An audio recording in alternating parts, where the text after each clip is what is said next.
Hello everyone, नमस्ते सबैलाई। मेरो मिनी ब्लगमा स्वागत छ।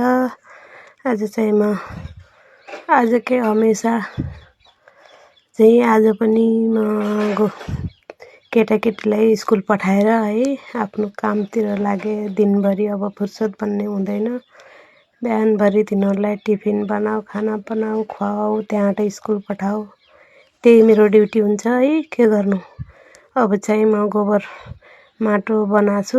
अब गोबरले लिप्यो भने चुलो चाहिँ जल्छ, त्यसैले माटोले मात्रै पोत्छौँ है हामी। पहेँलो माटोले पोत्यो भने जल्दैन, नत्र गोबर माटोले लिप्यो भने गोबरले गर्दा जलेर फेरि खराब भइहाल्छ चुलो। त्यसैले चुलो पोतेर भ्याएँ मैले है। अब चाहिँ गोबर माटो भिजाएर राखेको थिएँ, त्यसैले चुलो वरिपरिको भुइँहरू लिप्दैछु। हाम्रोतिर त पहेँलो माटो मिल्छ, तर अलि पर जानुपर्छ, टाढा नदीको नजिकबाट लिएर आउँछौँ। हजुरहरूको गाउँतिर कस्तो माटो मिल्छ? हाम्रो त पहेँलो माटो मिल्छ है।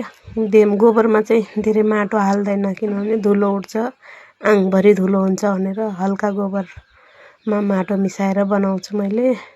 त्यसै गरी लिप्छौँ हामी यतातिर चाहिँ। हजुरहरूकोतिर कसरी लिप्नुहुन्छ? थ्याङ्क यू सो मच मेरो भिडियो हेरिदिनु भएकोमा। By by.